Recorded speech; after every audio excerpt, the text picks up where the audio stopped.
friends. Welcome to CJoy Yoga. This is Crystal Joy Johnson, and I'm coming at you with two more suggestions for your lymphatic system, which is also a huge part of your immune system. So again, all of this is to try to help keep your immune system strong. First one is called the Thymus Tap. I kind of feel like I should have on some jazz shoes or some tap shoes and be doing a dance for you, but it's really not quite that fancy.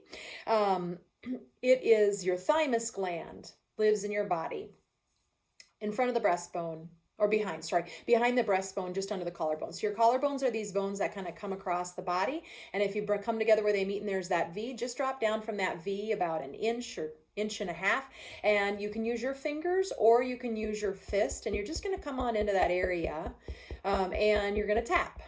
Right? I don't tap it so hard I'm knocking the breath out of me or hurting me. I shouldn't have a bruise on my body when I'm done with this.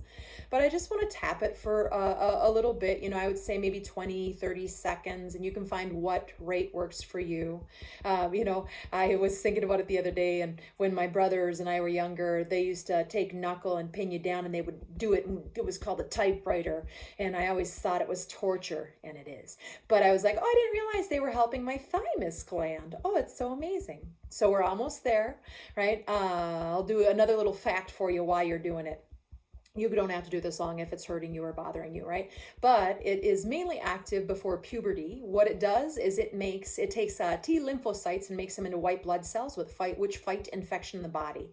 After puberty, it isn't as active anymore, but in Ayurveda they believe that it still plays an important role, and things like this are helpful in order to just keep it helping our immune system. Okay, you're done. You did it. Whew.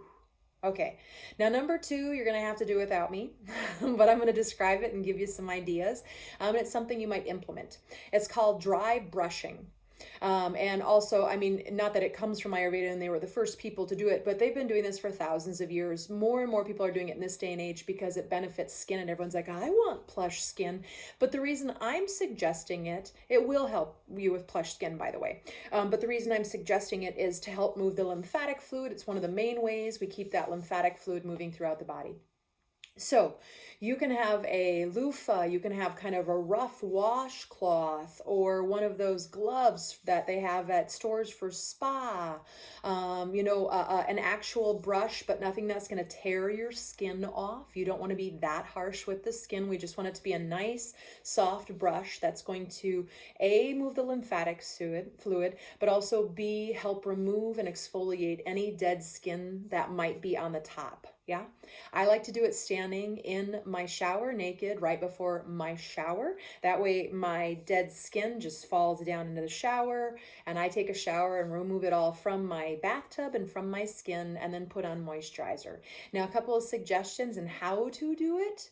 The way we do it in Ayurveda is that we start down at the feet, we move up the feet, we move up the legs, we move up the body, right? When you get to your back of your thighs, you would think of your buttocks as an extension of the thighs and bring it up over the buttocks and to the low back. And then you would come out to your hands, and you would come across your arms, right? And you would we want everything to move up towards the heart, because that's where the lymphatic fluid, the blood, right? They all get cleansed and sent back out. So we want everything to move back up to the chest. So we bring everything up from the feet up to the chest. We bring everything from the hands all the way back to the chest. And even if you want to do gently, right on the face and the back of the head and the skull, coming down to the neck. Now you would do longer strokes, and think of it being on all sides of the body, right? So that you can move that fluid through the body. And then one other tip or tool of the trade is the biggest pockets of lymphatic nodes in your body, some of you may have gotten this from the yoga we've done, are in your pits. I like to think about it that way. They are in your armpits. They are in the front of the groin pits. They are in the back of the knee pits. They also run up and down the spinal column and in the necks. Those are the biggest pockets, I'll say. The biggest pockets of nodes are in those areas. So, be mindful of that when you're going through, and you can do smaller little joint rubs, but when you get to the armpits, really take your time and move through those areas that have those bigger pockets of lymph nodes.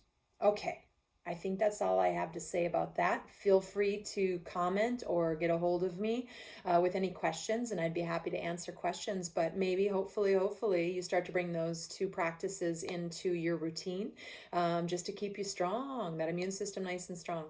Namaste, friends. May all beings everywhere be well.